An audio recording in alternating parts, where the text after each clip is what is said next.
simulation de procès sur le détournement présumé des fonds publics, l'amphithéâtre de l'université Henri Lopez de Bakongo s'est transformé en une véritable cour criminelle ce 25 mai. Combien d'enfants? J'ai qu'un seul enfant sur le président, ma fille. Vous aimez votre fille plus que tout le monde. Vous avez combien de femmes? Je traverse actuellement une zone de turbulence dans ma vie conjugale.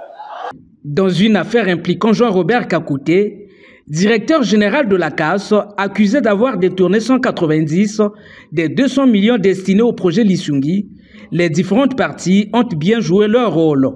Pour avoir choisi le terme de détournement de fonds publics, ce sont des thèmes qui sont très présents dans nos tribunaux et il fallait bien que nous, en tant qu'étudiants, nous mettons en exergue qu'est-ce qui est un détournement de fonds, quelles sont les sanctions posées par la justice pour empêcher que ce genre d'action se mène dans la majorité de nos entreprises. Au vu des éléments de preuve présentés au ministère public et conformément à la gravité de l'acte posé, Jean-Robert Kakouté et compagnie se sont vus infliger des peines allant de 3 ans d'emprisonnement avec 4 millions d'amendes à payer, selon le verdict prononcé par le président de la Cour criminelle.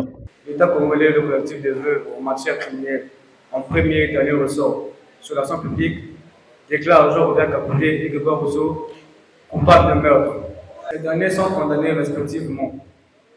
En ce qui concerne Jean-Robert Kakouté, 3 ans d'emprisonnement et une amende de 4 millions de francs CFA. En ce qui concerne Grégoire Rousseau, 18 mois d'emprisonnement et une amende de 1 million.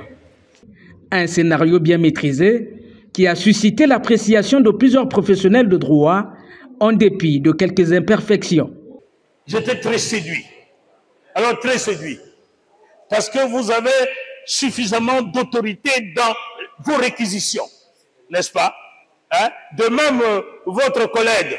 Bon, c'est vrai, c'est le premier exercice, mais je vous dis, en 41 ans de pratique professionnelle, je ne critique pas. La démarche entreprise par l'université Henri Lopez de Brazzaville vise entre autres à faire aimer le droit aux étudiants dans l'objectif de le pratiquer en contribuant à la bonne marche du pays. Nous nous sommes prêtés à ce jeu parce que nous nous sommes rendus compte qu'il était important de faire de telle sorte que ces étudiants que nous formons théoriquement, que nous puissions les mettre dans le bain de ce qui les attend après leur cursus universitaire. Et quoi de plus normal pour des juristes de pouvoir savoir quel est leur rôle qu'ils devront jouer demain en état magistrat, juge et ainsi de suite.